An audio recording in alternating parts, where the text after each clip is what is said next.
daleen ak jàmm ci face à Fatou ma am mbégte mu rëy dellusiwaat ak yéen ci jotaay bi di leen gërëm bu baax yéen ñi ñuy teewlu ci réew mi ak ci bitim réew via Sans Frontières TV mais également yéen ñi ñuy topp ci Sénégal Info ñu ngi leen di sargal bu baax surtout la diaspora di leen ñaanal jàmm mucc ak xéewal comme aime le dire mon doyen Assane njaboot gi ngeen fi bàyyi suñu borom sàmmal leen ko li ngeen fa wuti itam mu defal leen ko ci teraanga ba ngeen dellusiwaat fekk njaboot gi ci jàmm am naa mbégte bu rëy donc dellusiwaat ak yéen mais am naa te itam dalal Khalil Blondin Diop bokk ci coalition Diomaye Président juriste la jiite également coalition mouvement plutôt ànd dëggal jubal jàpp ci ànd dëggal jubal c'est bien ça j'ai tendance à inverser Khalil tellement Diomaye Président léegi daf la nangu ba mouvement bi sa dañ koy gëj a tudd di la nuyu bu baax di am mbégte nga dellusiwaat ci plateau bi. di la fay bu baax soxna Fatou vraiment ci invitation bi di kontaan vraiment à chaque fois di ñëw ci émission bi face à Fatou. aussi télé bi Sans Frontières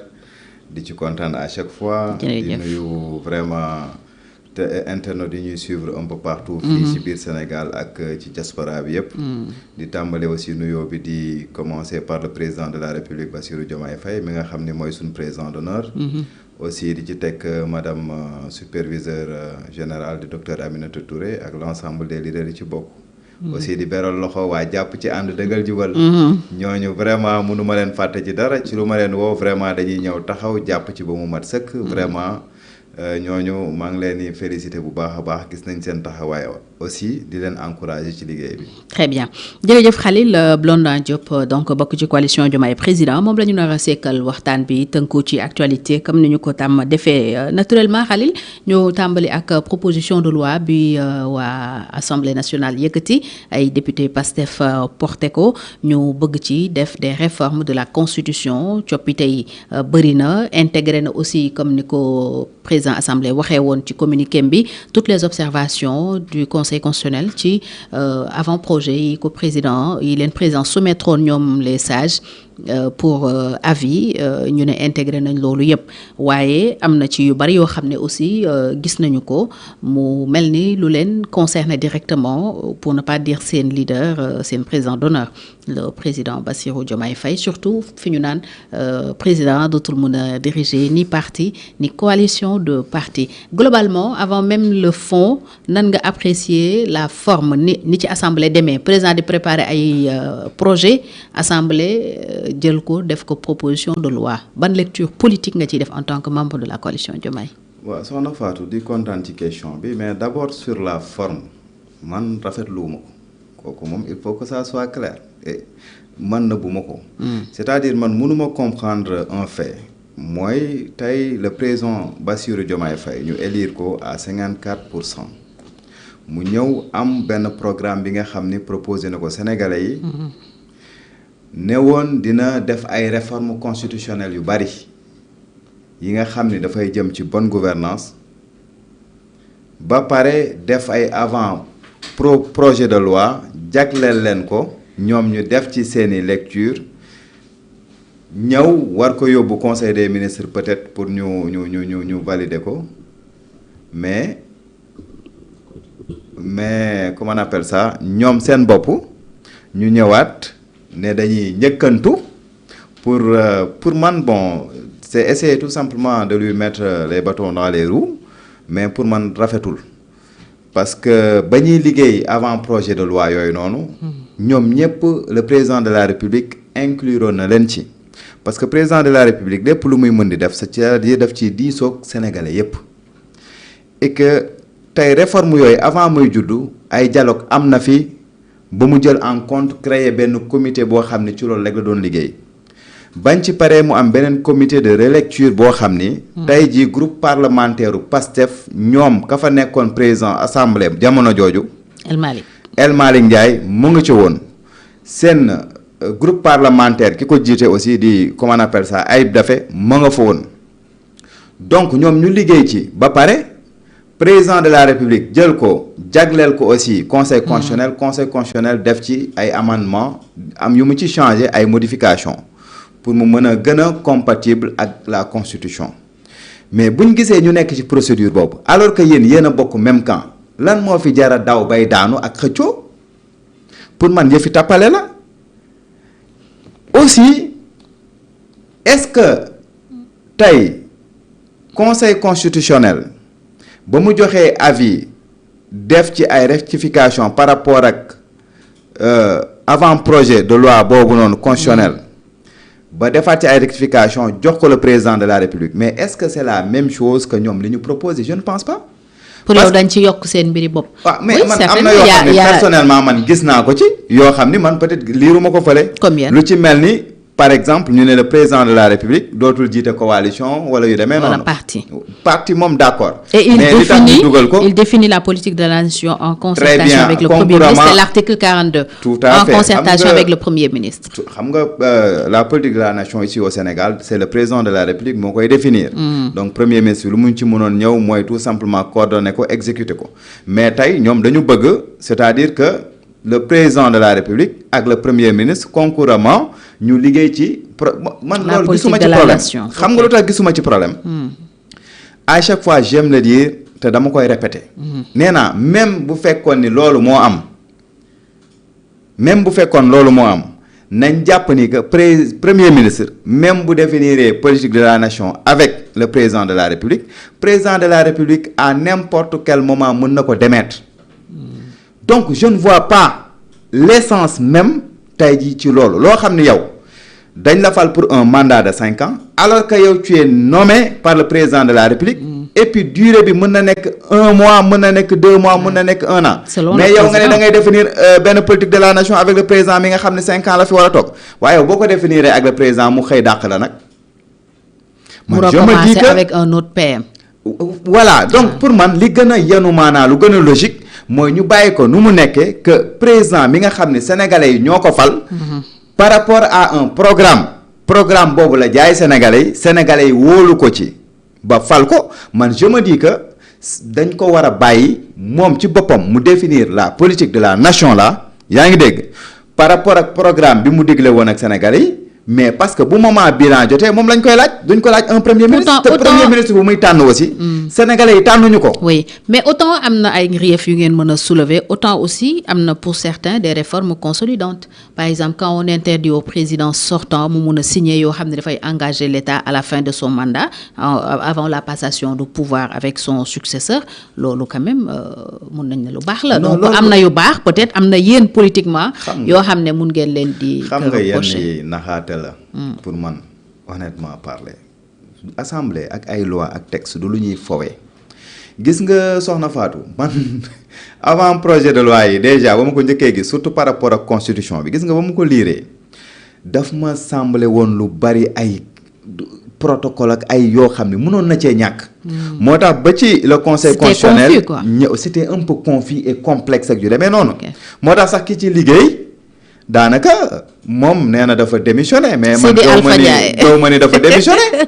parce que yow buñ la joxee lu mel ni constitution nga war ko liggéeyaat pour man tey jii war nga mën a am yenn compétence ba tey bu demee ci conseil constitutionnel vraiment yenn correction yi du ci amaat te nee naa la soxna Fatou soo ko liiree boo ko man de ba ma ko liiree wax dëgg fa yàlla tel que présenté avant quoi les avant-projets d'accord avant conseil constitutionnel di ñëw di ci afda xam nga publié woon nañ ko waaw pour que askan bi c'était chargé effectivement mais boobu c'était chargé c'était complexe finalement doo xam lii lan la mais nag moo tax ba ko conseil constitutionnel jëlaatee nga xam ne ñii loolu mooy seen métier mooy seen liggéey mais defaat ci ay modifications présenté waat ko président de la République alors ci proposition de loi bu assemblée bi juriste nga sur les articles 59 67-1 assemblée nationale mën na convoquer ku nekk dans le cadre d'une commission d'enquête ou mission d'étude parlementaire. waaw xam nga loolu. mënta indi ay problème parce que on se rappelle bi ñu bëggee def. changer le règlement intérieur ba bëggoon di déglu les magistrats. dans le cadre toujours des commissions d'enquête on avait suscité le débat ci affaire séparation des pouvoirs. xam nga loolu c'est la vérité. lan lañu war a ragal ci point bi. bon ñoom ñoo xam peut-être lu ñu ci jublu peut-être xëy na dans le cadre pour éclaircir pas mal de choses moo tax ñu ne war nañ mën a woo ku nekk ci commission pour mu bañ a am ay zone de non-droit voilà pour mu bañ a mën a am ay zone d'ombre mais il faut se dire que au Sénégal mooy li ñuy wax rek il y a la séparation des pouvoirs moo tax tey nga gis ñoom ba ñuy def seen bureau assemblée nationale kenn yeeyu ci kenn yàbbiwu ci et bañ demandé même avis conseil constitutionnel dafa ne dama incompétent par rapport ak loolu. Et je me dis que tey bu ñu demee ba war a woo par exemple ay magistrats par rapport à l'exercice de leur fonction mais ça pose problème parce que le magistrat là décision de justice yu muy rendre mais c'est par intime conviction la koy rendre et puis amul maanaam ñëw pour rendre le compte moom ci décision yu muy rendre amul kenn kum ci rendre compte parce que par rapport ak preuve yi ñu koy indil ci yooyu lay sukkandiku pour maanaam joxe ay décision de justice am donc man je me dis que ci benn côté lu baax la parce que di nga gis yenn yuy xew nga mën ko suivre mais man je me dis que tey ñoom assemblée nationale prérogative déjà yu ñu am c'est assez suffisant peut-être pour mën a saytu maanaam alalu réew meeg politique publique yi nga xam ne nii ñu ngi koy décliner foofu la gën a amee solo mais tey buy fekkee dañu bëgg par exemple ñu jël kaaw rek manifestation yu fi amoon ñu ne tel magistrat ou tel magistrat def na ci lii wala yu demee noonu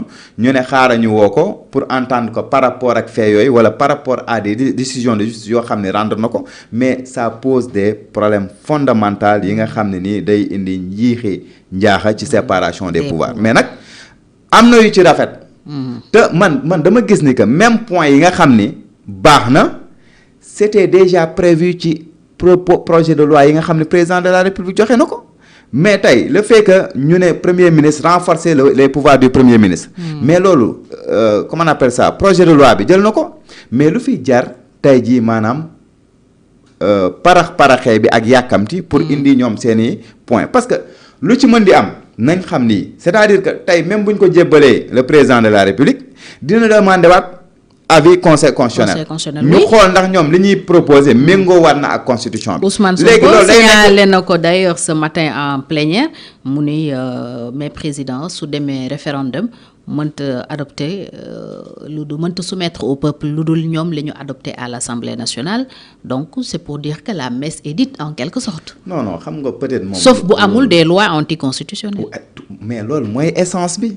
xam nga loolu mooy essence bi même avant aujourd'hui moom lañ naan le contrôle a priori mooy c'est-à-dire que avant ñu promulguer loi wala di ko voter président de la République am na latitude dem demander avis conseil constitutionnel par rapport à la constitutionnalité de la loi donc ñoom loi yi ñuy joxe nii lan moo ñu wax ni que loi yooyu c'est conforme à la constitution dara leeruñu ci mais projet de loi yi nga xam ne tey ñoom maanaam commission liggéey na ci ñoo xam ne c'est des juristes ñu am xam-xam ñu def ko ba pare ñu jox ko conseil constitutionnel pourtant am na yu mu ci modifié nga war a xam ne ñoom tamit lu ñu mën di defar c'est-à-dire il faudrait que impérativement ñu yóbbuwaat ko conseil constitutionnel ba ñu xam que c'est conforme ou pas tey ji à la constitution pour mën ko doxal parce que man gis naa ci sax tey ñuy wax ci ay vacances président naan dañuy renforcer par exemple les pouvoirs du président de l'Assemblée nationale par rapport de l'Assemblée nationale. Oui, le président de l'Assemblée nationale par rapport ak mooy circonstances de vacances du président de la République.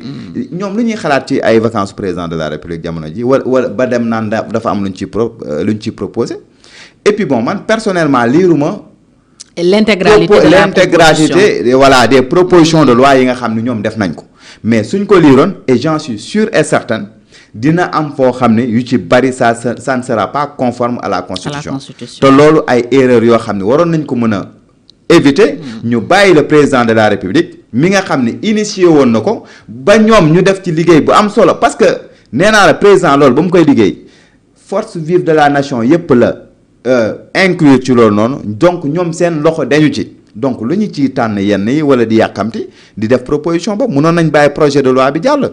alors pour yéen la messe est dite wala yaakaar nga ni il reste au président ba tey des pouvoirs parce que aussi rien ne dit que bu ñu demee conseil constitutionnel dina wax ne ces lois sont anticonstitutionnelles xëy na ñoom ni ñu koy tëggee mën nañu bàyyi xel justement la constitutionnalité de ces lois ba du ñu am risque dem conseil constitutionnel di leen wàññi est-ce que tey président pour yow juriste bi laay laaj am na toujours des moyens de contrer cette proposition d'ailleurs avis lu ngeen ci xam. Qu'est-ce qu'il a dit à l'Assemblée? Bon, avis bi moom man. xamu leen ci dara xamuñu ci dara. donc même yéen waa coalition le président de l'Assemblée nationale l'a dit nee na avis bi ñu ngi ko jagleel pratiquement ñi nga xam ni mooy député yi def proposition de loi exclusivement loolu laa ko dégg mu wax.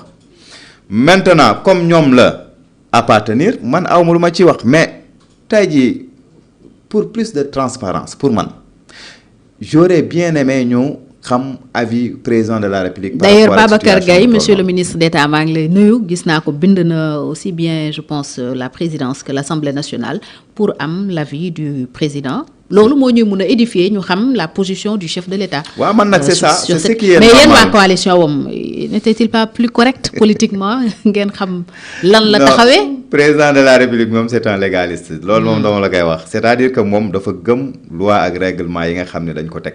su fekkee ni ñun on fait de la politique waaw donc boole li muy def boolewu ko le plus souvent ak politique da koy séparer bu baax a baax a baax. ñenn ñi kay ñooy nekk di def seen politique bu ko jaxaseeg peut-être maanaam li loi ak règlement war a fonctionner. Alors la question juridique ñu ñëwaat. maintenant man sama a-t-il des moyens de contrer cette proposition? Est-ce que le président de la République war na mën a contrer des lois yi nga xam ni Assemblée nationale mu ngi koy def waa wala déet parce que il faut se dire que aussi constitution moo leen may loolu. en son article 103.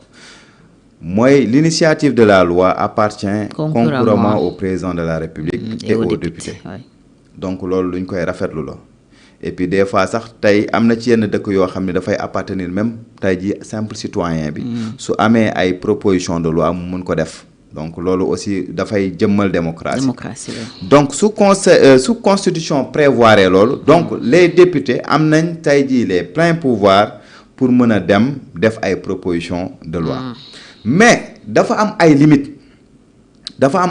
par exemple tey boo demee ba ci règlement intérieur Assemblée nationale am na fu ñu lay naan même boo defaree benn proposition de loi ba déposer ko yow député bi wala un dixième des députés ba déposer ko c'est-à-dire que balaa bureau bi di ko accepter rek il faut pas que mu am incidence financière yoo xam ne dafay toucher tey jii maanaam les finances publiques bu ci amee rek projet boobu d'office donc bureau Assemblée nationale bi daf ko war a. loolu moo tax d'ailleurs législature bële passé y a pas eu beaucoup de propositions. voilà parce que yu ci bari dafay am incidence yoo xam ne ci finances publiques yi yoo xam ne loolu rek maanaam ñoom seen règlement intérieur. député bi du mën a wax fan la ñuy jëlee. voilà député bi du mën a wax fan la ñuy jëlee koppar boo xam ne nañ ko mën a. doxalee loolu noonu.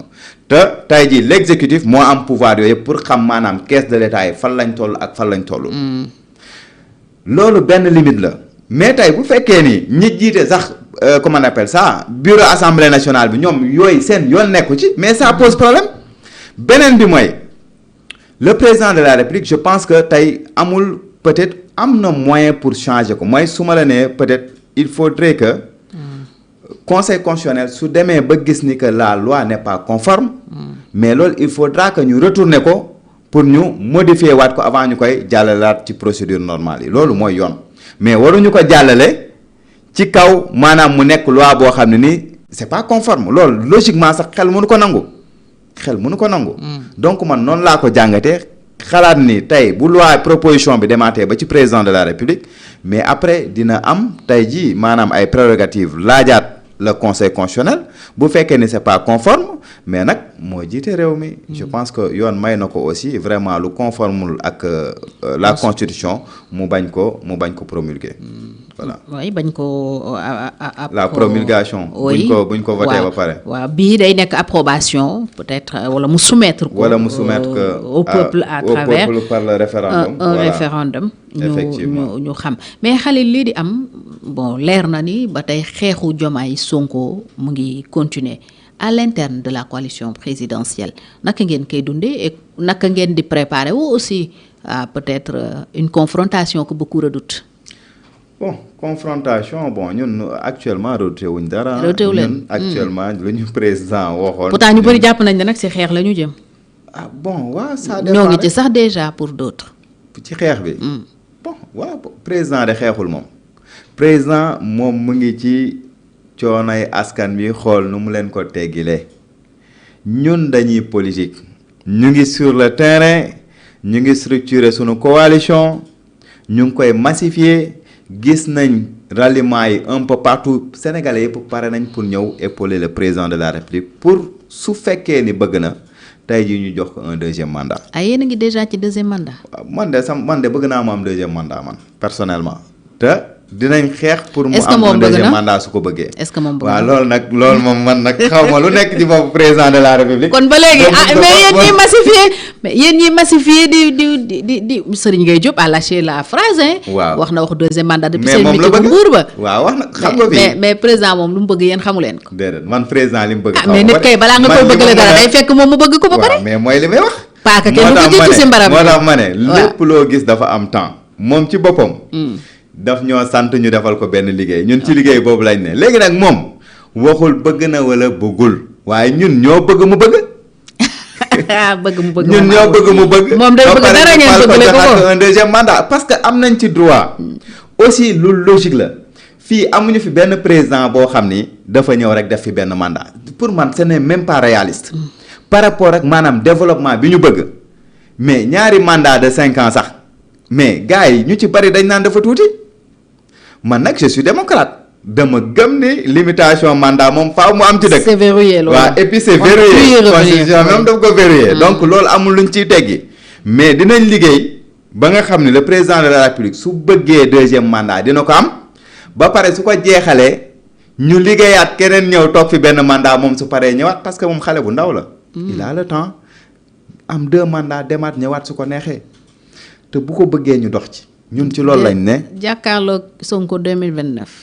waaw mais xam nga tey soxna Fatou man je me dis que le président de la république mu ngi bokk ci parti PASTEF moom moo ko wax. ba léegi le parti PASTEF am na ki ko jiite et même j'aurais aimé que vraiment seen congrès boobu. bañ ko defee ñu bañoon tabaat tey ki nga xam ni mooy le président du parti PASTEF Ousmane Sonko. ndax la parce que PASTEF dafa am ay idéologie dafa am ay valeurs yoo xam ni yooyu lañ mës a jaay sénégalais yi ñëpp topp leen ci benn bu gën a am solo dafa doon maanaam dafa amoon limitation même tey jii ci mandat wu ku nekk ci boppu PASTEF certes. comme ci boppu réew mi. comme ci boppu réew mi 2 mandats mais. fi may comprendre ni faute wuñ sur le plan réglementaire mooy tey balaa ñu lay investir faaw nga dem congrès. te ñoom ñu ngi doon door a defaat seen congrès. donc dañuy jàpp ni voilà c'est le premier congrès donc dañuy jàpp ni congrès lancement parti mës na am. bon ak congrès bii ñu koy fal ñu def seen premier congrès. donc bii mooy premier mandat officiel. mooy très bien donc day nekk mandat officiel. mais dans l'esprit de la loi ak dans l'esprit des statuts de PASTEF.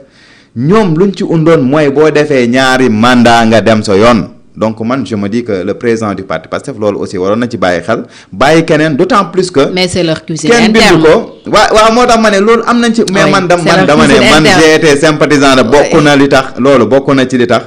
ma gëmoon PASTEF mais loolu terewul ni que même bu ko nekkul woon président du parti PASTEF am na droit PASTEF. am nañ droit ne kii mooy sunu candidat élection présidentielle. comme PASTEF am na droit. ne Bassirou Diomaye Faye mooy sunu candidat élection présidentielle 2029. mais PASTEF moom xam nga ne c'est Sonko. bon je sais pas. xaw ma peut-être xaw ma li xew ci élection ay xalil politiquement nag. oui ñàkkul congrès bi yëngal na leen. yëngal na ak le rassemblement populaire. non wax dëgg fa yàlla man. tereewu ma nelaw. te au contraire daf ñu gën a yokk pas-pas parce que ñoom li ñu mobiliser nañ ko y a même pas 1 mois Mbour. ok yaa ngi mobiliser ngeen lu toll noonu. mais Caroline Faye bu ëppul place. ñu ne fële ñoom ñu ko defee noonu meeting ba keroog kii na de. non sérieusement nag gars yi ñooy wax loolu mais meeting bi fees dell la def ba nit ñi amuñu fuñ taxaw honnêtement parler. bu feesuloon naa xamee ne président ñëwul ci la ñu rocceeku. bañ ne président ñëwul te boobu sax boobu il était déjà 20 heures passées. man boobu maa ngi xool sama montre 20 heures jot na. ci la ñuy door a xam ne président ñëwul. gars yi commencé nag génn parce que déjà yàgg nañ fa sonn nañ gars yi dem. mais dama ne lañ fa mobiliser méngoo na wala ñu yem wala bu ëppul sax ñoom la ñu mobiliser keroog seen kii bi et puis man bon. pour man question de démonstration de force la rek pour wane ni peut-être am nañ mbooloo wala. mbooloo waaw mobilisation sax moom en général ça ne signifie pas grand chose. voilà ça tekkiwul lu bari. waaw parce que mais dañ leen koy nangul. gis nañu fi ñu mobiliser après élection ñëw ñu duma leen.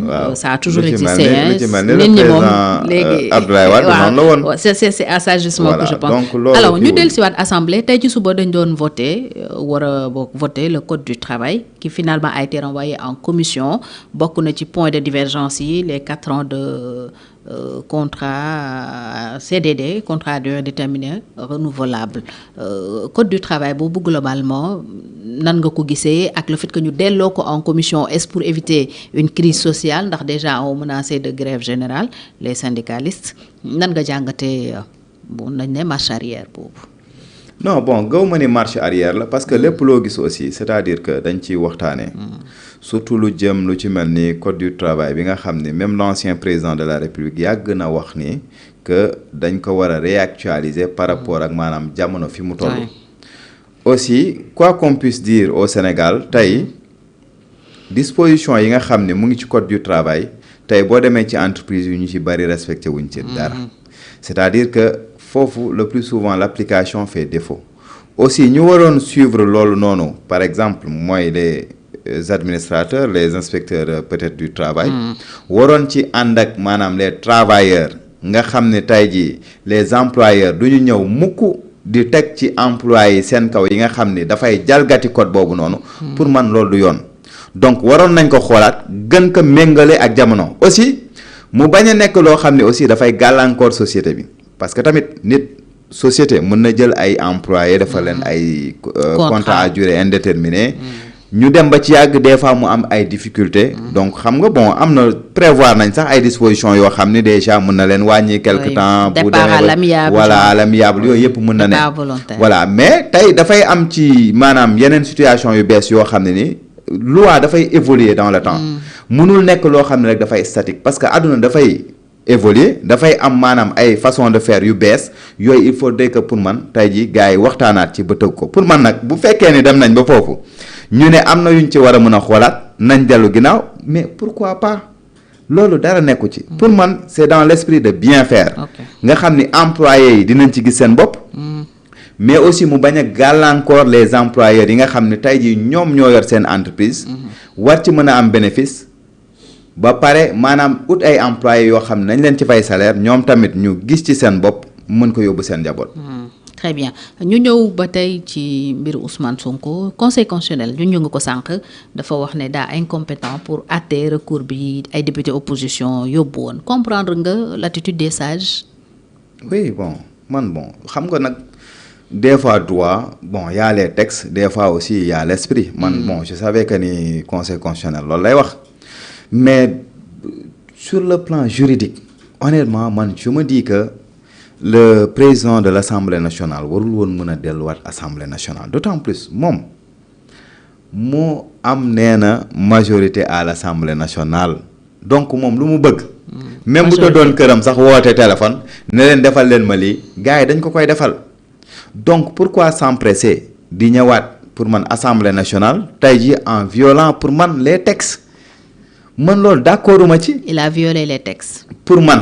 juridiquement parlant. pour man juridiquement parlant. amul woon tey jii droit ñëwaat ci assemblée nationale. te teewul comprendre nga conseil constitutionnel.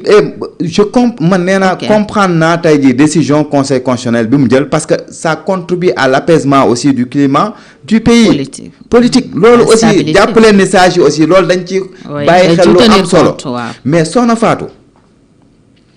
par rapport ak ñëwaatam assemblée nationale man nee naa leen nit dama koy nangul gis nga nit du liggéeyam ñu bëgg ko këppal lim liggéey il a travaillé pour am benn majorité à l'assemblée nationale dañ ko koy accepter te c'est normal mu mën fa dem mais ci kaw mu respecter texte yi te assemblée boobu ñun dañ cee am wàllu ñun coalition Diomaye président parce que ñoom bu ñu amee majorité ñun dañ cee liggéey ba ñu am majorité est Diomaye mais loolu c'est un fait loolu loolu nga jàpp ma ne man l'assemblée elle est diomayenne loolu man laa mës a gëm maintenant nag bu fekkee ni ñoom jàpp nañ ni que ce n'est pas le cas c'est Pastef nañ jàpp loolu mais man li ma gëm mooy ñun ñëpp a battre campagne jéemuñu ci ut dara ba ñu am majorité à l'Assemblée nationale buñ demee détourner nag député yi kooku moom buñ demee tëdd nelaw ñoom la ak seen conscience morale mais li ma bëgg wax foofu mooy Soxna Fatou tey bu constitution ñëwee imposer benn incompatibilité tey jii maanaam entre ay fonctions ci pouvoir exécutif bi ak législatif bi ñëw teg ko ne la yow boo nekkee député waroo nekk membre du gouvernement wala boog bu fekkee am na mais tànnal nga déposer sa lettre de démission mais yow nga ñëw assemblée nationale nga ne man damaa ñëwoon pour démissionner. Waaw. te ce qu'il faut comprendre c'est que règlement intérieur bi antérieur bu 2025 bi. amul fenn foo xam ne amul benn disposition boo xam ne prévoir na que par exemple député bu ñu élire wala jox ko un membre du gouvernement war na mën a ñëwaat assemblée dañ la ne nga tànn boo tànnee ba pare démission moo ci war a topp foofu amul woon fenn foo xam ne dañ ne nga joxe sa lettre de suspension amul. c'est en 2025 avec la modification règlement intérieur u assemblée nationale lañ indi disposition bu bees noonu su ma jumul article 126 xaw ma. ñu def ko ci maanaam règlement intérieur bi ñu ne la léegi nag bu fekkee ni da ngaa tànn dem ci gouvernement bi am nga droit yow député bi ñëw déposer sa lettre de suspension boo demee ba nekkatoo tey jii membre du gouvernement nga delluwaat assemblée nationale mais loolu 2025 la alors que on sait que la loi n'est pas rétroactive. Ousmane Sonko bañ koy élire député c'était en 2024 ba muy démissionner assemblée c'était en 2024 moment boobu prévoir uñ fenn foo xam ne suspension am. décembre 2024 précisément. installé effectivement donc man du ma nekkuma ñu naan ay du député la parce que au moment où ñu proclamer résultat yi ba conseil constitutionnel ne ñii ñooy député rek donc dañuy constater que ni député la même avant ñu koy installer donc installation bi. impacté wul en rien tey jii ci qualité député la wala du député voilà okay. Mais man sama problème mooy que ndax amoon na droit ñëwaat parce que dafa démissionner wala dafa suspendre et moom ci boppam moo ne dafa démissionner et les textes amul fenn fuñ prévoiroon suspension lu dul en 2025 donc loi bu ñu indi en 2025 mënul ñëw di jël en compte loo xam ni c'était en 2024 parce que la loi n'est pas rétroactive. Aussi encore une fois de plus la loi dispose pour l'avenir. Est-ce que tey man foofu laa demee ni que loolu y en a qui pensent se tourner vers la Cour suprême gannaaw bu conseil constitutionnel waxee ne dafa incompétent pour yow y a des possibilités de l'attaquer au niveau de la Cour suprême. Bon, je ne pense pas que peut-être am nañ possibilité peut-être pour dem Cour suprême même bu ñu demoon foofu peut-être recours pour excès de pouvoir lañ fa mën a dem def. C'est recours pour excès de pouvoir c'est par rapport à un acte administratif. Okay. Et tey boo demee Assemblée nationale y a deux actes. Il y a des actes administratifs mooy par exemple administration bi lu muy fonctionner noonu entre les fonctionnaires qui sont là-bas. Et il y a des actes yi nga xam ni peut-être des actes législatifs ak yu demee noonu am na yoo xam ni. Cour suprême munu ci dara par exemple il y a des actes de gouvernement ak yu demee noonu yooyu aussi dafa naan moom tamit. dafa incompétent donc jàpp ne Cour suprême munu ci dara aussi. man bon dama jàpp ni aussi bon lu jàll la. nañ ko bàyyi noonu ñu nekk ci leneen. élection dina amaat ñu préparer wu en conséquence. comprendre nga seen président d'honneur parce que moom mënoon na saisir le conseil constitutionnel def ko mu jaaxal ñu bari d'ailleurs. par rapport ak li mu ñëwaat. waaw mais tey xam nga moom bu ñëwee. mënoon na saisir le conseil constitutionnel. pour avis mënoon na saisir le conseil constitutionnel mais nee naa la moom nekkul peut-être dans des jeux politiques et puis bëggoon na xëy na benn climat politique bu apaisé mu ne xaaral bàyyi et puis opposition bi ñoom ñoo tëb di dal di cëppi. mais moom dans son serment du 2 avril. 2024. il avait juré de respecter et de faire respecter scrupuleusement. les lois et règlements. tout à fait. est-ce que mu gis lu dul yoon mu bàyyi mu jàll. pour x raison xam nga loolu man xam nga méngoo na ak serment bi mu xam nga man. Le président de la République nag ma wax la ku gëm loi ak règlement la ak administration nu muy fonctionner des fois sax sur le plan politique man damay gëm ni que peut-être benn moment loolu dina dem ba bu politiqueul dëgg dina ko mën na ko gàllankoor. mën na ko yàqal. waaw moom nekkul ci politique à chaque fois li may wax. il est trop légaliste. il est trop légaliste daf ci ne.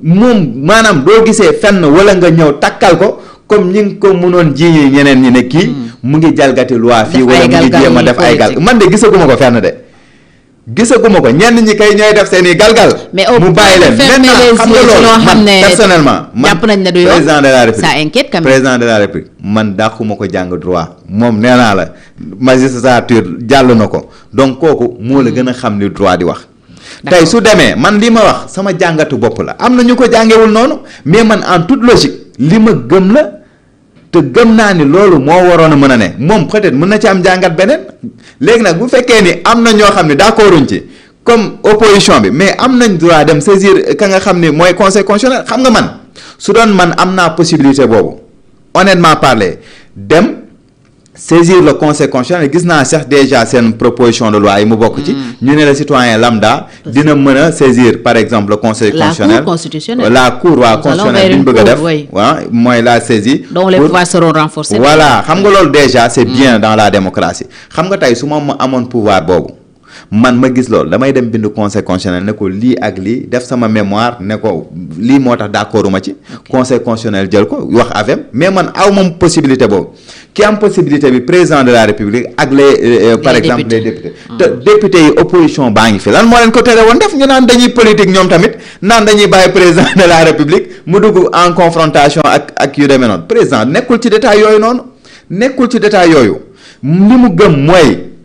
kii peut-être xëy na mérité na ko xëy na peut-être droit aussi terewu ko te conseil constitutionnel ñëw na. bon opposition fi ñu doon xaaree président mooy les articles L29 L30 par rapport à l'éligibilité de Ousmane Sonko. waaw d'accord xam nga tey bokkul c'est de xam nga man Soxna Fatou lu ma gëm nee naa le président de la République il est très méthodique par rapport ak lépp lu muy def boolewu ci wax boolewu ci xuloo ak lenn. tekk la def méthodique boobu xam nga loolu non déglu ma may ma terminer foofu lu am solo gis nga des fois dafa am ñoo xam ne da nga leen di bàyyi ñu cëppi rek ci scène bi di cëppi di def yow xam nga fi nga leen téye ba pare nga xam ne bés a ngi ci bés yi da ngay xam ni bés a ngi ci bés yi donc jarul ngay sonal sa bopp mais yow président de la république def na projet de loi par rapport ak réforme yooyu yëpp daf lay leer ni réforme yooyu kulli aal day ñëw jàll yaa ngi comprendre ñoom ñu def benn modification ci loi électorale par rapport ak 2 articles alors que yow maanaam code électoral bi ci boppam la ñu prévoir ñëw modifier ko dama lay bàyyi nga def li ngay def rek. mais est-ce que du en toile de fond sax loolu moo fa nekk pour peut-être parce que président ni mu tëggee avant projet mi. oui nekkatul ay avant projet. projet mi ni mu ko tëggee ni ñu ko gisee ci avant projet yi bokkul ak ni ko waa assemblée tëggee. dans la proposition de loi parce que président prévoirul effet rétroactif. alors que ñoom ci seen proposition de loi bi loi boobu dafa rétroactive donc dafay mën a raggaale Ousmane Sonko mu ñëw bokk est-ce que en toile de fond du loolu mooy enjeu bi. waaw xam nga man personnellement. la candidature toujours. man wallaahi gis nga honnêtement de 3 à mois gis nga loi boobu bañ koy voté fii man sëkkatuma ci sama yoon nekku ci. laa wax dama leen waaw proposition de loi dama leen ne bàyyi leen ñu def la leen neex de toute façon projet de loi baa ngi ñëw. te projet de loi boobu moo gën a nekk lu gën a normal lu gën a légal parce que xam nga lu tax parce que loolu dafa jóge ci ay concertation avec sénégalais yépp léegi nag waaxu balaa ñu koy def waaxu nañ projet léegi buñ ko waaxoo yi tey buñ demee ba indi projet de loi bi ñu jàllale ko mais disposition yooyu yépp après day tëb projet de loi bu bees bi mooy ñëwaat. ah ñoom da nga xam nuñ ko tëggee. wala président day demaat beneen référendum encore après la proposition de loi de réforme de la constitution. non par exemple xam nga tey président de la république dafa am ñeenti projet de avant projet de loi yu mu def benn bi c'est sur le code électoral. benn bi c'est sur la constitution benn bi je pense c'est sur la loi portant la loi organique sur la cour constitutionnelle bi nga xam ne ñoom def nañ ko ci yooyu la ak beneen loi boo xam ne damay fàtte beneen bi 4 la mais tey. loi constitutionnelle boobu bokkul ak projet de loi constitutionnelle boobu bokkul ak lenn. proposition projet ah kon président moom il tient toujours à ces 4 avant projet. man de gëm naa ko. malgré la proposition. mais malgré de réforme. waaw mais malgré la lan. kon ñii suñu defee loolu laa laaj sànq. président day ñëwaat après moom tam indi ses projets. pour man le président de la république. du moment où man xaw ma lu mu leen bindal ci avis bi mais man su ma nekkoon place am dinaa leen xamal que ni. déjà c'est en procédure et que conseil constitutionnel joxe na avis ba def ay recommandations par rapport ak yenn modifications yi ñu war a mën a def bàyyi leen ba ñu jaarale projet de loi bi moo gën proposition de loi. loolu su ko naroon def est-ce que du ko woon def ci article L29 L30. c'était la même situation et qui peut le plus peut le moins. waaw moom mais xam nga fii moo gën a xam nga tey. mooy li ma lay wax xam nga ñun nekkuñu fi di dogatee ay proposition de loi ñun dañoo ñëw ñu généraliser lépp. bëgg ko proposer sénégalais yi. mu war a jaar peut-être ci référendum wala ci leneen ak leneen. donc loolu da ngay bàyyi nit ñi def li ñuy def rek. de toute façon ak luñ fi mën di modifier tey projet de loi yooyu su ñëwee ñu indi ko sur la bu doon man dama koy indi sur la table te xam ne buñ ko yóbboo référendum ba ñu voté ko loolu mooy primer te loolu mooy changer disposition yi nga xam ni même bu fekkoon benn fan sax lañ ko def avant loolu bii mooy ñëw primer sur loolu noonu. alors tontul par oui ou non président pour yow dafa war a tas assemblée nationale en décembre. bon man président de la république loolu moom ci ay pouvoir am la bokk. oui mais am nga sa xalaat en tant que politique d'abord. non honnêtement que man bu dee man citoyen. maa doon président de la république ak ma gisee ni assemblée bi di fonctionner nii man je me dis que assemblée bi nekku fii peut-être pour jàppale le président de la république ci liggéeyam. donc maintenant quant à mu tas ak mu tasul moom moo am prérogative yooyu xëy na buñ ci jotee. oui mais yow lan nga jàpp ne tey moo gën a yanu maanaam politiquement pour moom. en tant que ku bokk ci coalition am nga sañ-sañu wax sa je pense que man sama jàngat bu gàtt que tey y a une séparation des pouvoirs pour mu mën nañ cohabiter tranquillement dund mais mbokk li gënoon pour man personnellement mooy ñu dissoudre assemblée nationale bi organiser waat ay élections ku dem ñu xam li nga am. su boobaa bu ñu amaatee majorité. mais tant mieux su boobaa yaakaar ngeen président Diomaye mën a am majorité. est-ce que président de la coalition République politiquement am na assise yu ko may mu campagnal ko lu ko may une majorité. la coalition Diomaye président. non soxna Fatou. minimiser wu ma leen ne damay laaj. non j'ai compris xam nga ñu bari damay laaj. ñuy minimiser la coalition Diomaye président. mais ils n'ont pas compris liggéey bu extraordinaire bi gars yi di def actuellement à la base. nee naa la mbir yi soppeeku na de. fu mu toll nii kay lenn ngay dégg nit ñaa ngi bàyyi Pastef pour dugg ci coalition bi déggoo le contraire. pourtant ñoom aussi ils pensent le contraire et affirment même le contraire.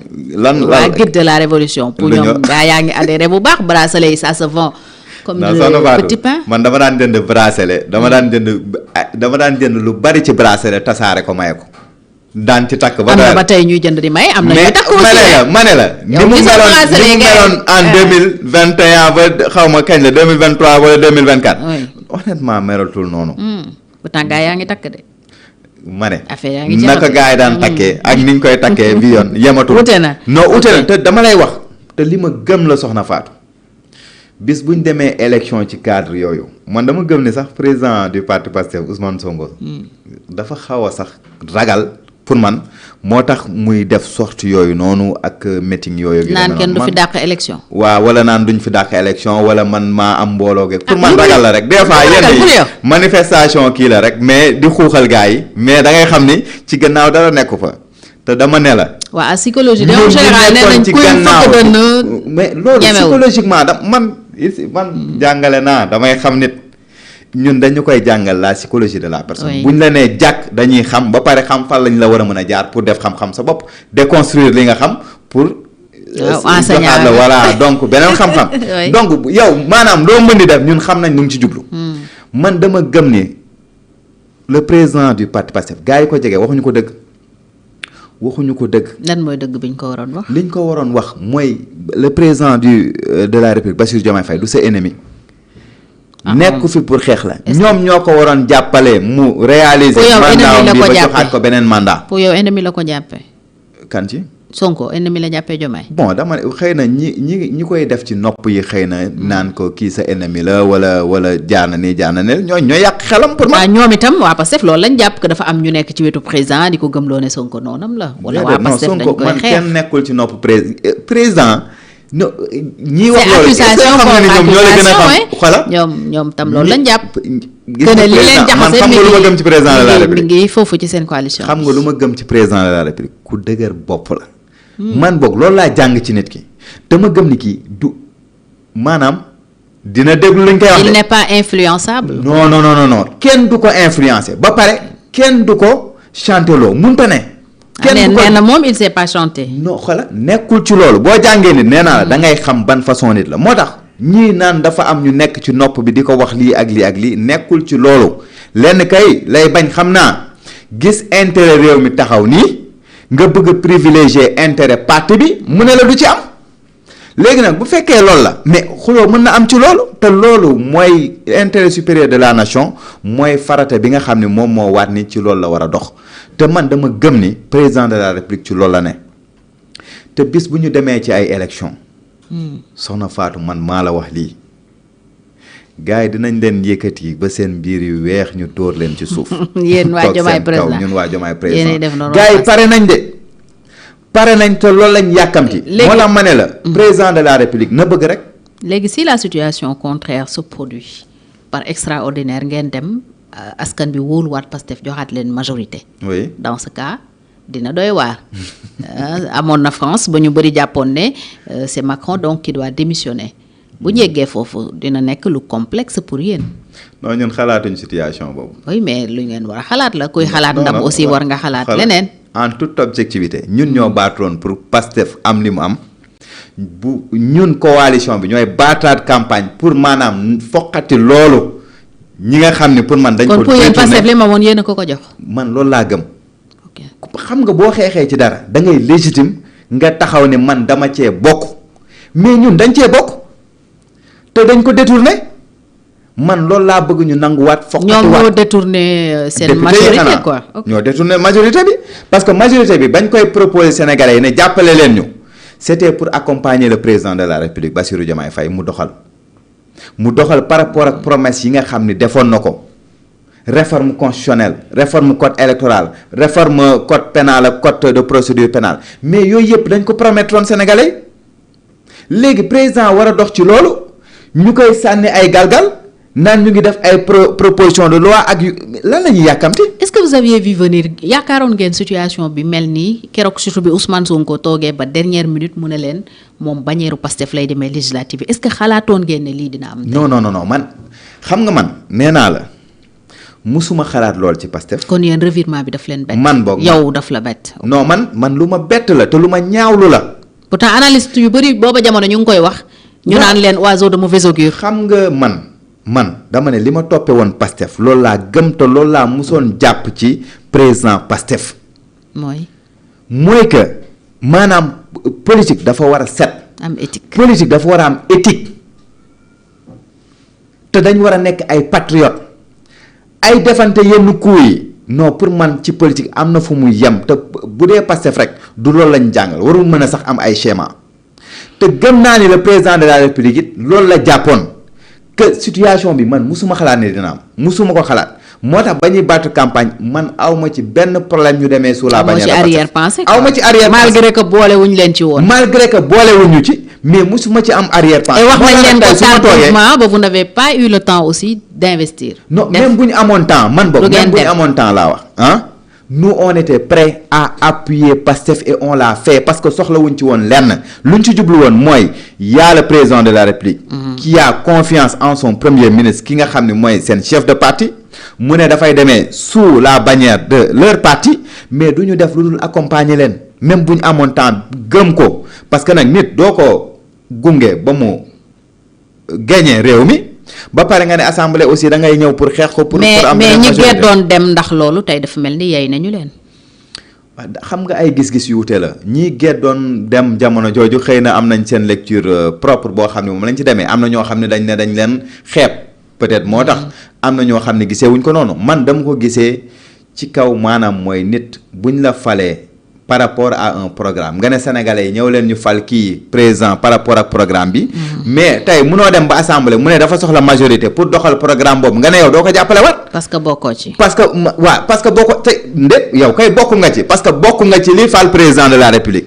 donc da ngaa war a bokkaat ci liste. wala amuloo candidat pour même boo bokkul ci liste bi. pour man dans l'intérêt supérieur même de la nation. war nga mën a bàyyi sa ego bopp. pour dem jàppale ñeneen waaye nag. buñ teeloon xam lii man de du ma ci mës a jàpp parce que wër nomba la pour man. kon nax nañu leen. non waa nax la. pour man nax la te pour man rafetul ci politique Pastef jàngalewul loolu Pastef xamul loolu man daf ma bett ci Pastef loolu. alors si la leçon est sûre locales yi moom da ngeen di wutali seen bopp gis nañu d'ailleurs président def genre remaniement ba fal Aldiouma Sow chargé superviseur adjoint chargé des élections c'est bien ça. oui ak keneen ku mu dénk massification c'est Serigne Gueye Diop. Serigne Gueye Diop premier kon yéen a ngi waajal locales yi. bu baax ñun nee naa la élection bu fi amaat ñun coalition Diomaye xaw ma kan de mais ñun coalition Diomaye président pare nañu. xam nga président de l'Assemblée nationale nee na xaw ma ko parewul. mais ñun pare nañu mais ñun tamit pare nañu. yéen pare ngeen pour les locaux. pare nañu te dinañ sëgg bëre te yooxu dina jóge fuñ ko fagewul. loolu moom bu yeboo gaa yi xam ko soxna Fatou président de la République nee naa la bu jaaree nii ñii jaar nii non dina metti ci waa Pastef lii man maa la ko wax. mais est-ce que parce que sénégalais yi actuellement. dañu jox bopp le président de la République Bassirou Diomaye Faye. mais est-ce que président affirmé wu na vis-à-vis même de sa coalition parce que sànq yaa ngi wax très légaliste mais légaliste boobu ak ni muy procéder parfois am na ñuy jàpp ne ba tey daal gars yi ñu ngi ci combine. il vous arrive pas ngeen toog président doxi la nem xaw a fulu tuuti ci seen bët non. ci naka ci par rapport ak ñan. peut-être parfois fu mu war a affirmer wu fu mu war a jëlee décision fu mu war a réagir du def dara moom daal day mel ni new bi sax. il est méthodique. non gis nga question bi nga posé wu nii. mais tout le monde se la posé. voilà yow nag question bi nga posé. man bon xam nga nit ñi laay laajal mais ñëpp loolu la ñuy wax. man mii di wax ak yow man je me pose cette question. kii nan lay xalaate. non je te jure ñëpp la jaaxal. yow mi bokk ci coalition man mi bokk ci coalition. des fois est-ce que du ngeen toog seen xel ñaaw tuuti kon. non ci combine nga ne gars yi est-ce que. non président nekku ci ay combine moom. dama la koy wax moom. combine moom nekku ci. honnêtement parler. am ngeen sa certitude. non man laa wax man ma jàng nit ba nee naa la président man dama ko jàngaat ko xam ban façon la du nit kuy combine maintenant nag dafa am manière de faire am bu spécifique boo xam ni moom cundung moo mel noonu. moo tax yow doo mën a xam kii naka lay xalaate. ok il est imprévisible. il est imprévisible mais nag lépp maanaam defewu ko ci ay calcul politique. ok ci loi ak règlement la tegu maintenant nag moom li mu wax daf wax dëgg fa yàlla lim ñu wax leer na de nee na moom il est dans Pastef loolu leer na te mënuñu ko génne. waaw loolu tamit yéen nan ngeen koy comprendre il est dans Pastef. mooy seen président d'honneur et puis même remaniement bi mujjee def ci biir coalition bi.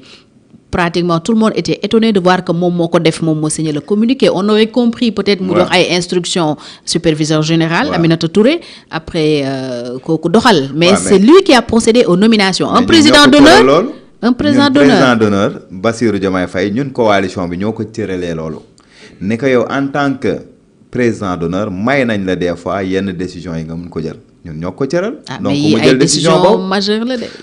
yii président moo koy jël décision majeure. mais on est dans la structuration c'est tout à fait normal ñun moom lañ fi nekkal di liggéey. depuis avant élection présidentielle yi.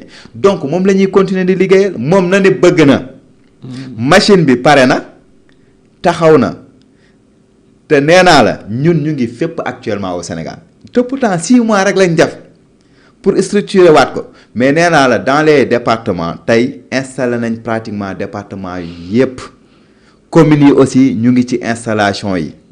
cellule de base yi ñu ngi ci liggéey bi tey maanaam fànn boo jël ci coalition bi rek mu ngi tey ji ci ay animation mu ngi tey xoola da ngay dem réunion fii réunion fële dans chaque département dans chaque commune jàppal ni ñu ngi seeni activité actuellement donc. su président de la république bëggee. te ñun loolu lañ bëgg mais lan moo tax président de la république warul am 2e mandat. ah non kenn waxul warul am 2e mandat. waaw kon kay jeex na ñun loolu lañ bëgg. il est dans le droit hein. et puis maanaam yow boo amee benn référentiel sur 25 ans mais logique pour logique. mais est-ce que mais waroon na 25 lan moo tax Pastef ñoom gëm ni que président de la république te ñu bokk parti. xam nga warul mën a def ñaari mandat. xam nga Tamba dafa maa ngi nuyu dafay faral di wax. bëgg a dem taxut a dem mën a dem ay tax a dem. te muy dëgg président am na droit am 2e mandat. mais da ngeen yaakaar mais aussi la question peut-être du ngeen ko bëgg laaj wala am na ñu ko dul ñemee wax mais man dama koy laaj. est-ce que mën na battre Ousmane Sonko en 2029 su Ousmane Sonko nekkee candidat loolu lay wax ji. yéen du ngeen toog def na di xalaat loolu. ne bu kiiwee loolu. waaw bu njàkkaarloo ñoom ñaar ndax du metti. man de li ma gëm ba gëm ko. Sénégalais moom la ñuy tànn. Bassirou Diomaye Faye dem élection. présidentielle le président de l'Assemblée nationale Ousmane Sonko dem. élection ñu jàkkaarloo. ñun ak sunu coalition ñu dem. moom ak Pastef. ak APT. te bu fàtte amatul non APT amatul. gars yi ay yow ñuy def seen ay kii. mais APT déggati nga APT. dissolution. mooy yow maanaam da nga leen a saraxe. ñun loolu la ñu bëggoon a def dañ leen a tayle mais xam nga l'objectif. dès le début c'était ça. mooy nga seeyal sa bopp daal. mooy yow maanaam sa entité existeetul. da ngaa dem bàyyi sa entité dem seey ñoom loolu lañ bëggoon ak coalition bi jël ña fa nekk ñëpp seeyloo leen biir Pastef mais ñëpp fonctionné wuñ noonu ba pare kenn ki defal leen liggéey boobu noonu ñu topp ci gannaawam nga yaakaar nañ topp ci gannaaw kenn mu ñuy tayle noonu duñ ko nangu moo tax ñu taxawee ne le léegi loolu su amee seen aptu boobu ña dem fusionné sax nañ dem kenn xamu leen ña dem fusionné moom kenn xamu leen. ñenn ay Malick Gakou yooyu kenn xamu leen. non sérieusement Malick Gakou lan la pesé nga xam ne déjà ba mu demee sax am nañu ko bàyyi ne ànduñu ci. ah Pastef nee naa la ñu bari ñu ngi démissionné soxna Fatou chaque jour nga gis ñu démissionné Pastef nag. waaw wala déet parti moom train la rek day am ñu yéeg am ñuy wàcc. non fii kenn yéegul moment bii. ci ñuy wàcc lañ toll. xam nga ñaari train la keroog nga ne kenn yéegul. ñaari train la de. ñun benn train lañu amoon muy train wu coalition bi Bassirou Diomaye Faye bokku ci président assemblée nationale bokku ci Ousmane Sonko ñun ñëpp ñu yéeg ci wagon bi war a doxal ñu tàmbale ba gagné élection yi ñu ne ñu wàcc leen train bi ngeen dem uti beneen train. ñun dañuy dem ak sunu train ñu wàcc sunu train amul nit ñuy fexe ba train bi am nit ñuy liggéey ba am loolu ñenn di jóge seen train yooyu di ñëw sunu train loolu moo fi am nit ñi ñooy wàcc train boobu ñëw sunu train actuellement loolu moo fi ne mais kenn jógewul ci coalition bi di dem ci beneen sens bi alors que chaque jour yaa ngi dégg ñuy démissionné fële di ñëw di ñu fekk si loolu dañ koy saluer. dañuy xam ni que ñii maanaam intérêt Sénégal képp moo leen yëkkati mais nekkuñu fi actuellement pour xalaat ay élections wu 2029. alors suñu dernier point mooy polémique bi ci bor bi ñu nëbb la dette cachée jugaat na gannaaw bi premier président cour suprême sortant génne wax ne ci rapport bi kenn du ci gis fu ñu bind dette cachée.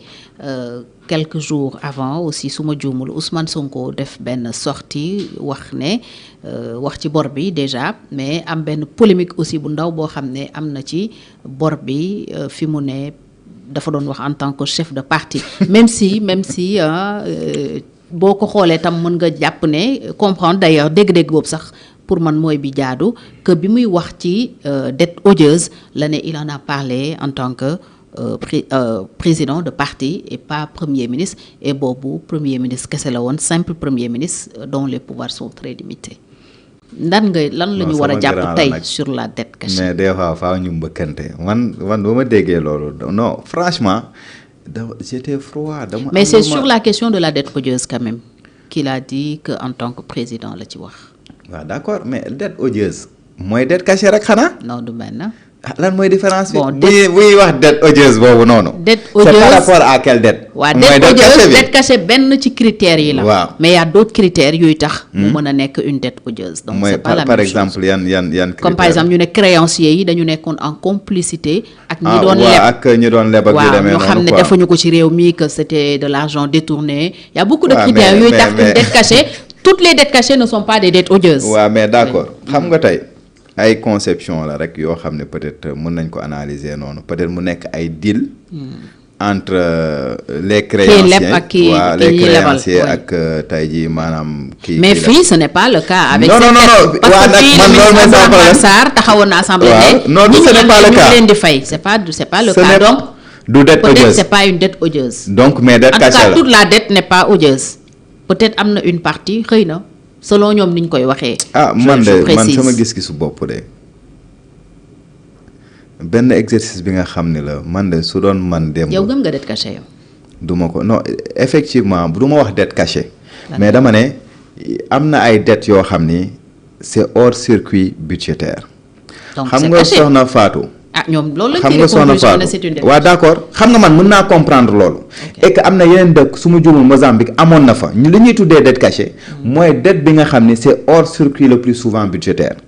mais bon du dette cachée en quelque sorte aussi. oui d'autres l'appellent opération de trésor. voilà mën na nekk mais problème bi mooy tey en toute logique pour logique dañ la ne que yow état buy leb yaa ngi comprendre c'est-à-dire que tey jii opération yooyu yëpp dafa war a feeñ ci loi de finance.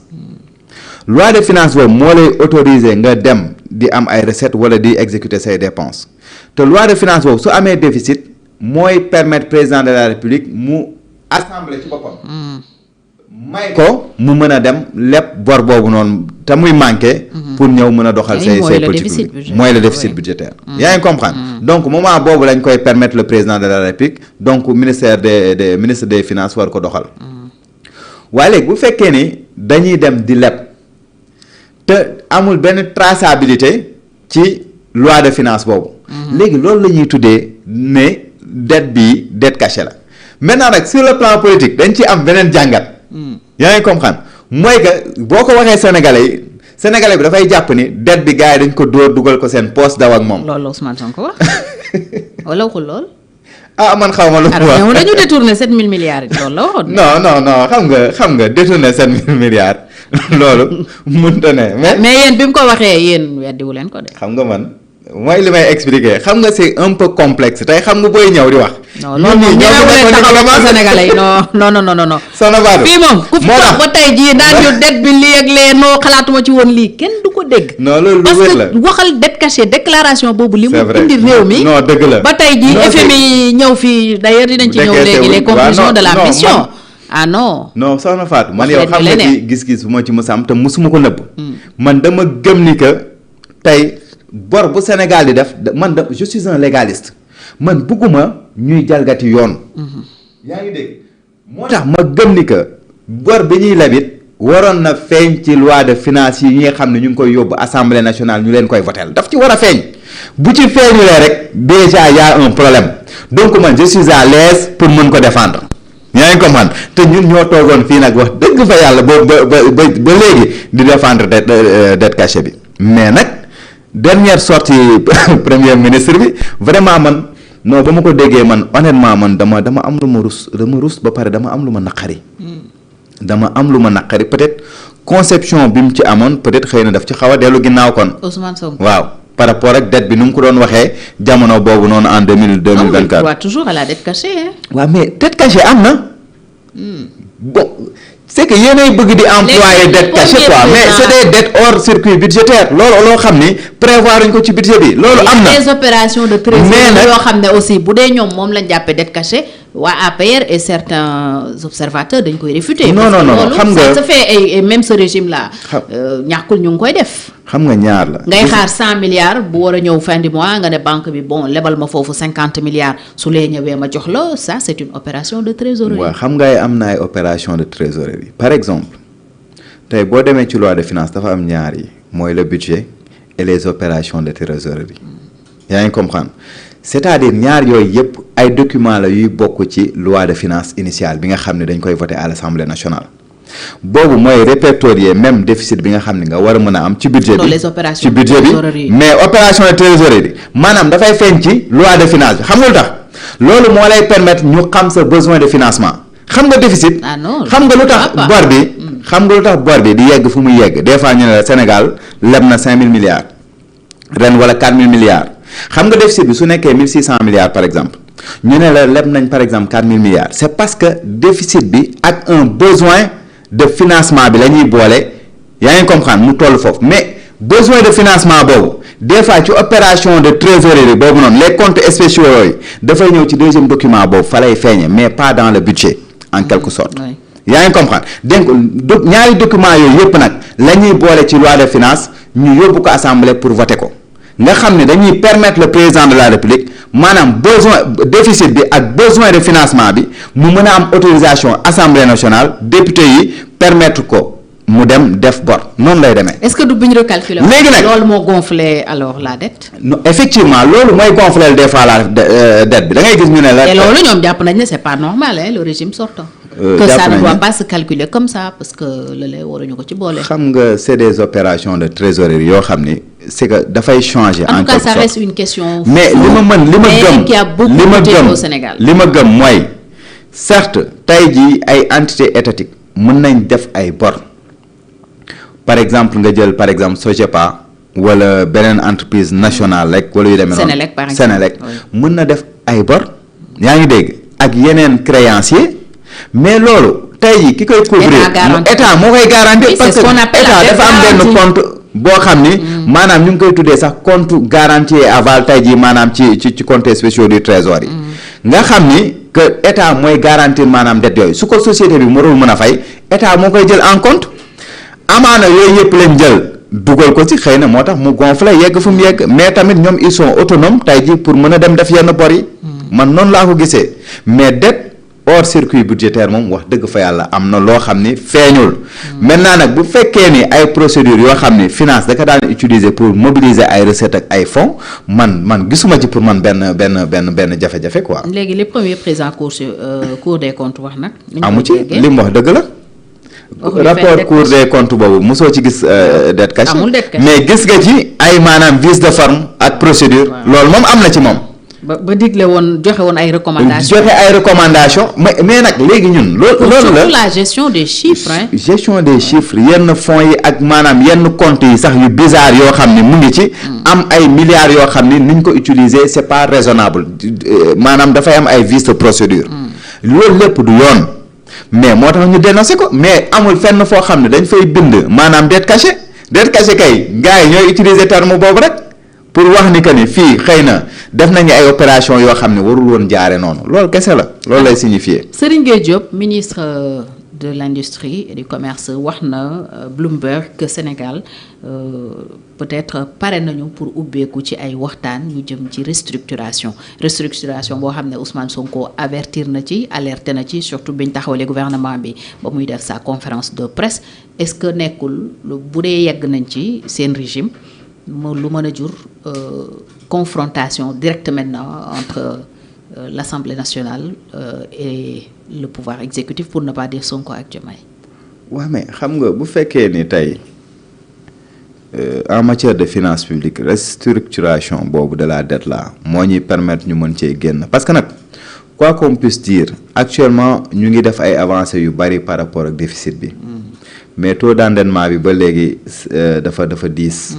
bu fekkee ni tey restructuration boobu moo ñuy permettre ñu mën a génn ci situation bii pourquoi pas lan moo fi jar di xëcc mbagg wala di tiire kii naan duñ def lii bu fekkee ni c'est dans l'intérêt du Sénégal man je me dis que bu fekkee ni lii luy arranger réew mi la mais war nañ cee mën a dem y a aucun souci. mais bu fekkee ni dafa nar a indil ay gàllankoor réew mi mais loolu kenn du ko accepter. mais en un moment aussi il faut se dire que peut-être restructuration c'est une bonne chose.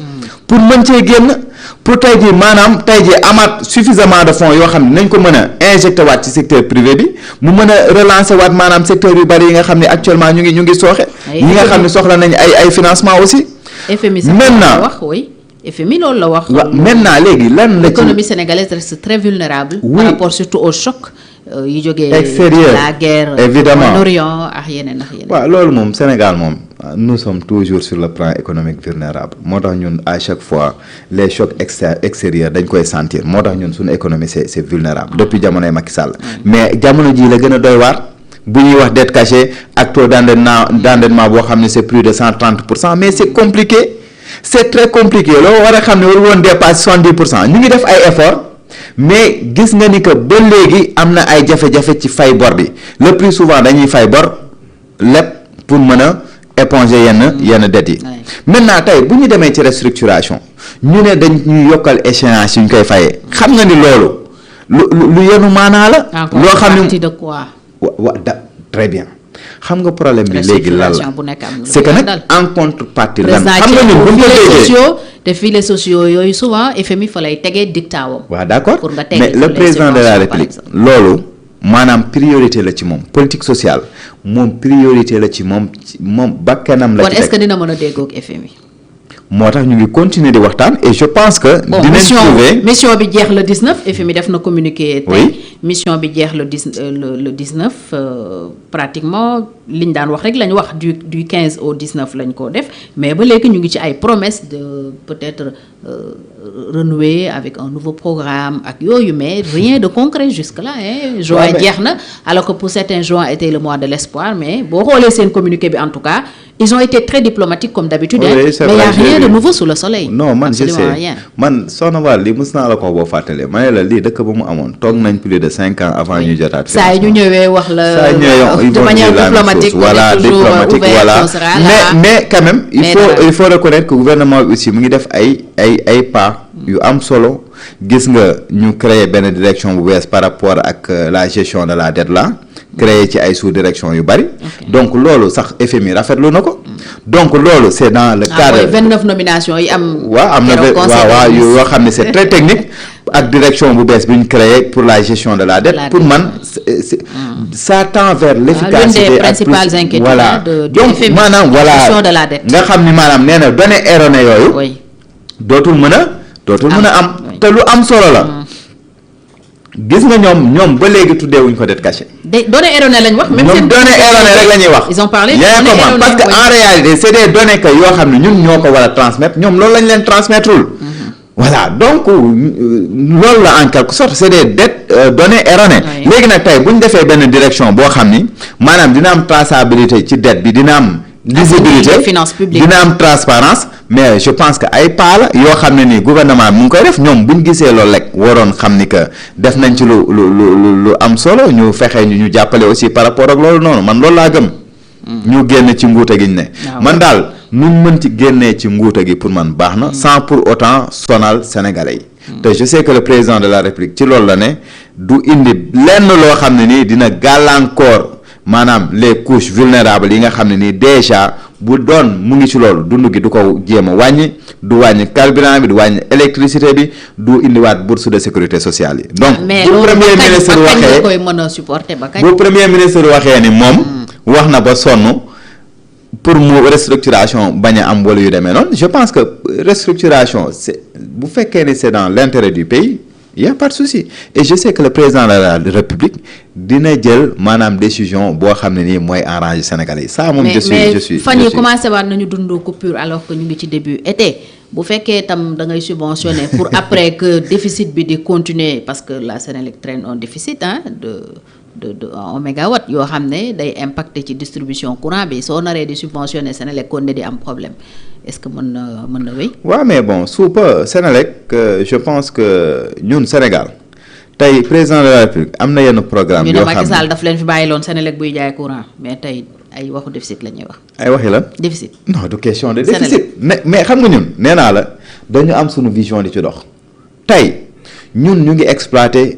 alhamdulilah pétrole ak gaz. xam nga ñun lu ñu bëgg. lu ñu déglu ay xam nga lu ñu bëgg. déedéet dama lay wax loo xam ne xam nga lan lay xalaat xam nga man xam nga lu lay tontu ci loolu. la majeure partie des populations li ñuy xalaatee.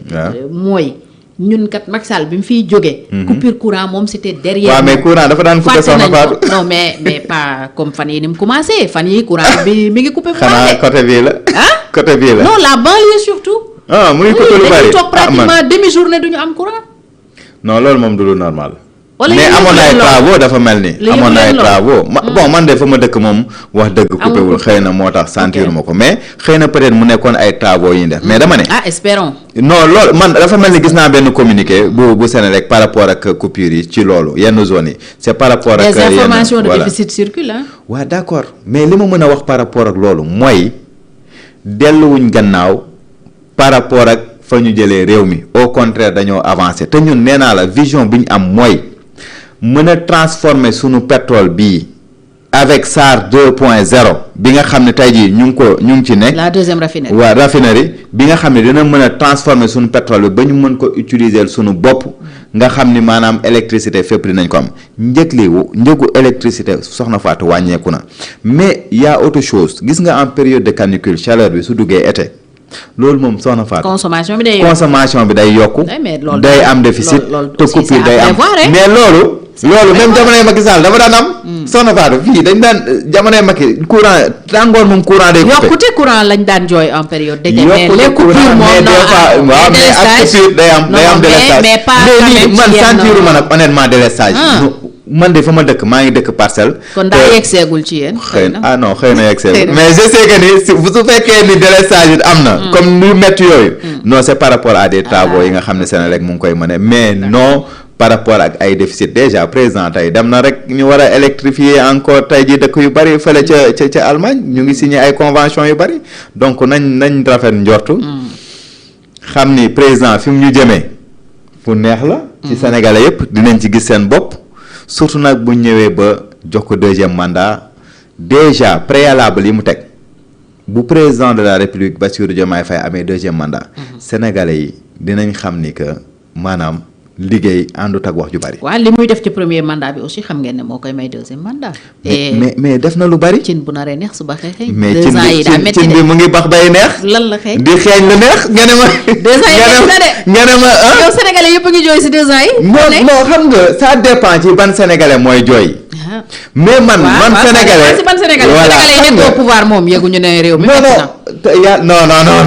si ñun ñoo la gën a sonn kuy non dafa ne sénégalais yi nekk au pouvoir ñoom yëguñu ne réew mi métti na mais sénégalais yi nekkul au pouvoir moom mais ñan ñoo nekk au pouvoir nañ ne métti na man maa ngi nii di def man maa ngi nii dama considérer sam bopp bokk Diomaye président bokk ni ñun ñoo nekk ci nguur gi mais maag sénégalais yi souffrance bi ñuy dund ñoo yem dañuy am problème ordonnance am na ñu ko dañuy am non sérieusement parler parce que ñun mi ngi dox xoolal xam nga président de la république lu mu gëm man lu tax loolu moo tax ma gëm ko xam nga lu mu gëm le don de soi pour la patrie moom da koy dund gëm ko ñun ñu koy jàppale ci loolu moo tax ku gëm ni que ñun dañ fi nekk ñu ngeeg loolu ndax nga ñun xoola ñun ak sénégalais yooyu ñoo yem képp xam nga fa laay waxee mooy que man mi nga xam ni maa ngi ak sama liggéey nekk un fonctionnaire mais man sama situation man changé na xam nga lu tax muy changé parce que la ma daan fayee ko changé wul gaa mais dund gi bu wàññeekoo kay dinaa gën a mën a jënd lu bari par rapport ak la ma daan mën a jënd. mais yow xam nga ne junni 2024 lim mu noonu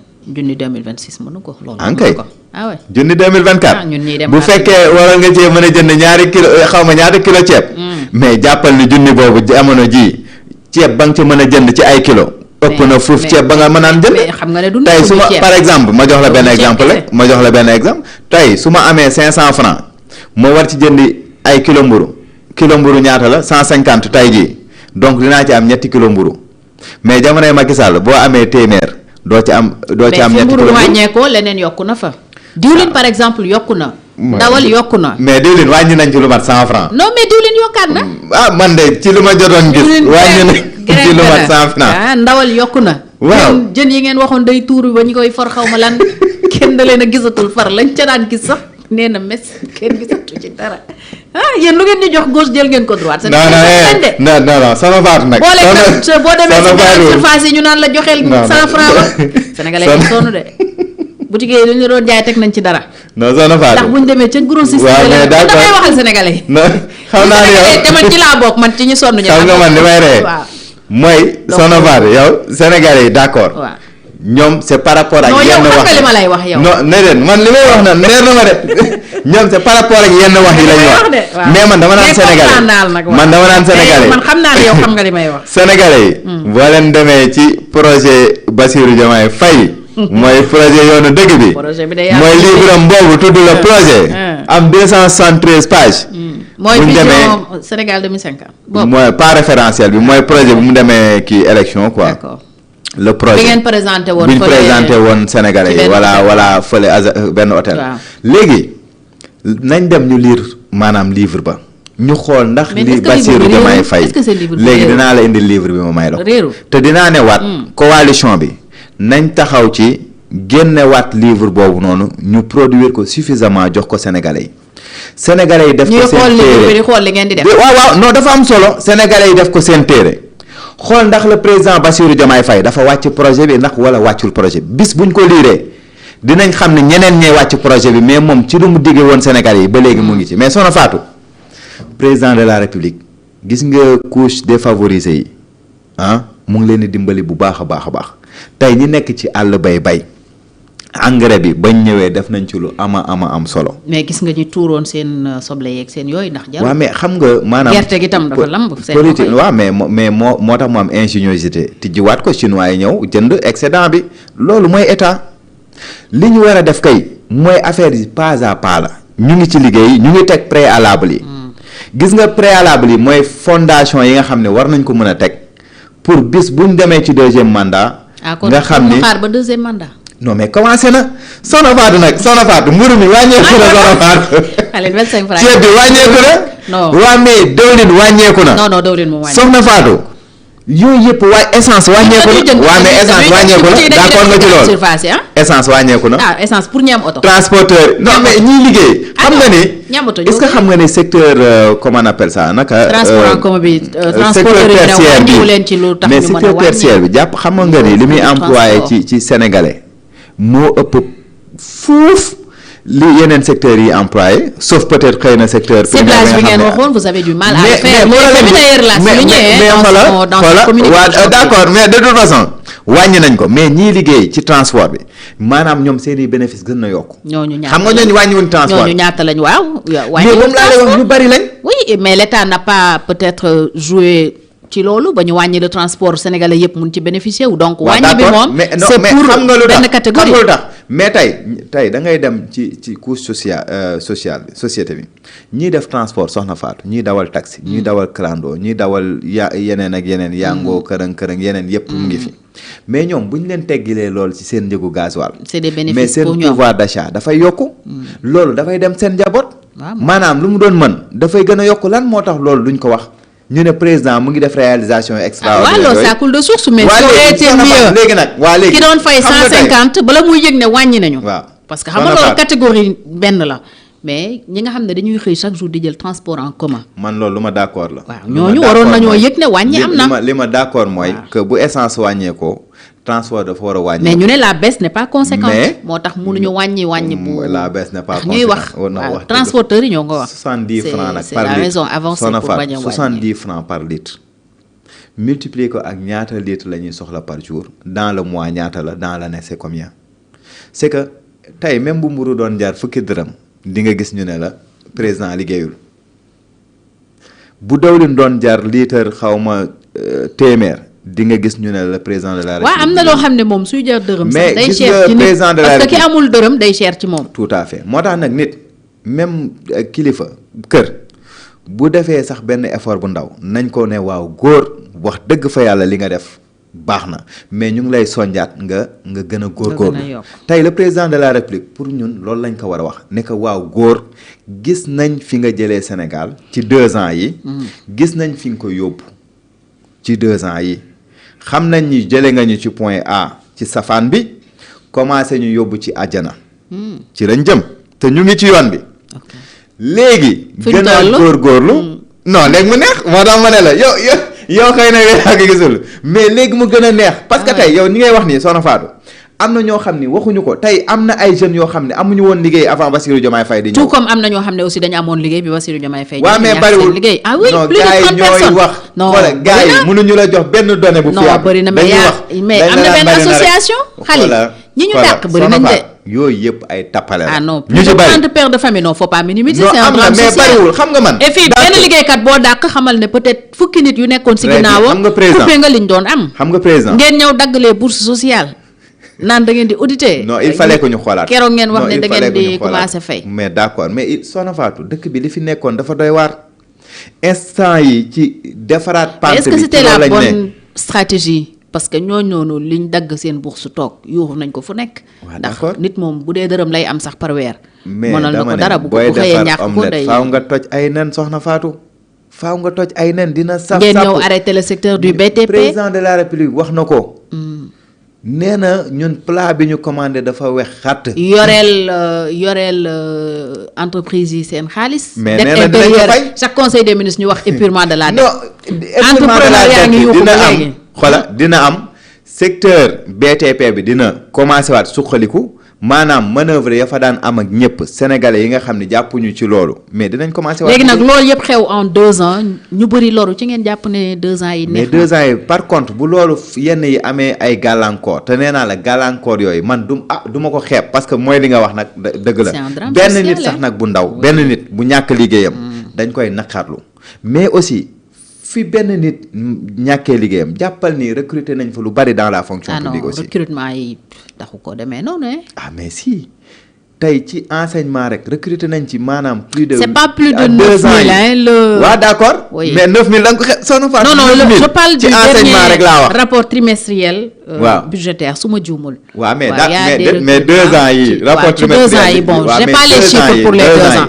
j'ai pas les chiffres pour les 2 ans léegi 2 ans yi jàppal ni ci enseignement rek. recruter nañ ci plus de 6000 enseignants. ok mais li doon gën mooy ngeen ñëw non li doon gën mooy ngeen ñëw. ñu amoon liggéey ngeen bàyyi leen ak seen liggéey parce que ñoom ñëpp ay sénégalais lañu. ngeen yokk leneen.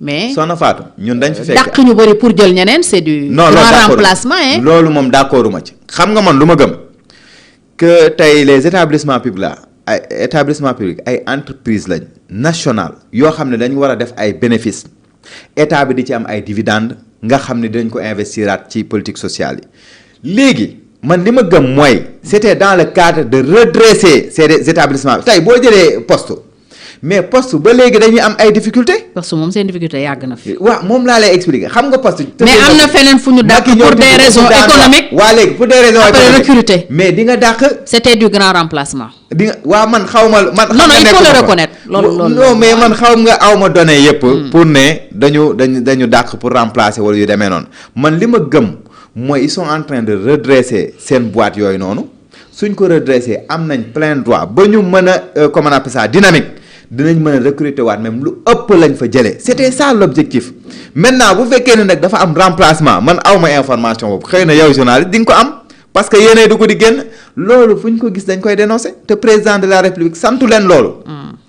santu leen ko parce que président nekkul sax ci yooyu honnêtement parler ay damay fal nit kii nii mu dugal ay nit ak yooyu. non président moo si nekk mais moom tamit war na am benn regard ci li gaayam yi di def parce que à la fin c'est lui qui rend compte moom la Sénégalais fal ñi ci des ñëpp moom la ñuy liggéeyal. ils sont sous sa responsabilité. mais moom mooy jàkkaarloo ak Sénégalais yi rendre leen compte donc il est obligé d'y veiller. waaw non mais président mu ngi ci loolu. président musul denc ci loolu. gars yi président nee naa la ci difficulté président dafa li xew si réew mi yëgu ko. mës nga dégg président Bassirou Diomaye Faye mu lay wax ay élection 2029. déedéet. kan mooy ñu mës nga di coalition bi sax waxul waxi 2029. xanaa bu ñu ñëwee nii la ñuy des fois soom nii yëngal rek. mais ñun nekkuñu ci esprit loolu xam nga ñun président ci lu mu ne. ci nu mu fajee soxlay sénégalais si. nga xam ne loolu de moo yitteel sénégalais yi. te loolu moo yitteel sénégalais yi. moo tax sénégalais yi jox ko bopp. xam ni kii intérêt réew mi moo ko ñor. mais nekk fi di xalaat ay deuxième mandat. ñii xalaat kay élection 2029 man ñooñu laa gëm ni que bëgguñu réew mi. parce que bu ñu bëggoon réew mi ak situation économique bi fu mu toll du ñu xalaat ay élection 2029 dañ naan ñun ñëpp kay nañ bokk liggéey bokk gaal gi bokk joowandoo jëm ci kanam. loolu la ñuy def. et noo génn di def yenn yoo xam ne peut-être daf ñuy delloo ginnaaw. c'est le mot de la fin maa ngi lay gërëm Khalil. jërëjëf surtout am na loo bëgg wax lu ma la laajul bien sûr. non quand même c'est bon émission bi neexoon na. voilà tout sauf pour dire que am na ñoo xam ne ñoo fi ne buñ ñu falee dinañ. jën yi dinañ tuur ba ci tefes. non yéen a ànd bilan bi moom seen bilan la de non. doo leen ci génne kenn soo ko mooy Diomaye président mooy Pastef jërëjëf Khalil Baloun ne yéen a ko bokk de. mais loolu day leer de nañ dem jëli projet bi ñu liir ko. seen mandat la seen projet la ak liñ nekk di def. mais pas ay jën yi tuur. mais non yéen a ko doon wax loolu moom Diomaye wax loolu yéen a ko doon wax. mais ñun suñu projet la mooy livre bi. jërëjëf donc jërëjëf Khalil livre boobu yéen a ko présenté ndoo j'étais mais boobu amul jën yu nekk j'étais à la cérémonie de présentation donc li ngeen fa wax yëpp yéen a ko waxandoo. mais di kontaan bu baax. tey ngeen àndatu rek mais maa ngi fa woon toog de li ngeen wax yëpp dégg naa ko. mais waxuñu fa jën mu ci tefes jërëjëf Khalil Baloun Diop bu coalition Diomaye président moo nekkoon suñu gan ci face à Fatou tey bii di leen gërëm bu baax yéen ñu doon teewlu ci Sans Frontières TV mais également Sénégal Info di leen dig daje ëllëg incha allah ci beneen faf ñu di ci dalal Talla Sylla jërë ngeen jëf. Face à Fatou,